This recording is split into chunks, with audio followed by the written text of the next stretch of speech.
Thank you for your question. Our next question is from Prithu. Hello, I am Prithu, and I have two questions. Number one, is quarantine affecting any of the supplies going to the ISS right now? Yeah, so fortunately, we're very smart at NASA. We always quarantined a lot of things anyway, and we also send things when we send things to space station. We make sure that they don't have a lot of germs or anything that could contaminate space station. So all of our cargo that we sent to space station, we're not being impacted. We at NASA, most of us don't go into our offices, but we do things remotely. Some things that require hardware, we make sure that everybody is safe when they go to work and they can continue. So it hasn't slowed us down in delivery of things to space station. So our equipment and supplies and our food and our scientific experiments and our underwear, all those things that go to all the supplies that go to space station so far have been on time. And second of all, if water doesn't work, then how do you take baths in space and maintain hygiene? So that's the question, right? So first off, each liter of water that goes to space costs somewhere about $8,000 to $10,000 to get up there. So we at NASA, we aboard the space station, we recycle our water. In fact, we're up to over 90% efficiency.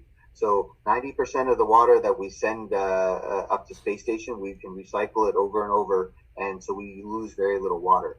So you say, what happens to the water you drink? Well, it comes out as pee, and then we take all the water out of the pee, and then we use it again. Some of the water we use, we breathe out in terms of humidity. So water is very precious to us, and you can't really shower, but they do allow us about 1 liter of water a day, and we actually put it on a cloth or like a washcloth, put a little bit on our face and a little bit on the washcloth, and we wipe ourselves head to toe every day. So it's not as good as a shower, but we don't sweat as much. It's kind of a different environment in space, so we don't smell too bad. So on Earth, you have to take showers every day, apparently. But in space, you can go 6 months without a shower. But yeah, maintaining hygiene is important. Also, how high is the temperature in the ISS? Yeah, so this is what I learned. My first mission was the temperature aboard ISS. It's whatever the commander said. So I said, okay, good. My commander liked it too hot, but I sucked it up because he was the commander. Second mission, guess who was commander? It was me.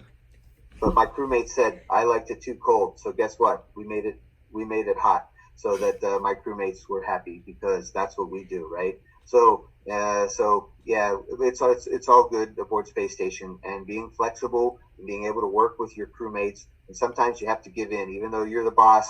You may try to make things nice for the other person is a good idea. So yeah, maybe my third time I'll be commander again, and we'll make it whatever temperature I want. But it depends. We'll try to get a consensus.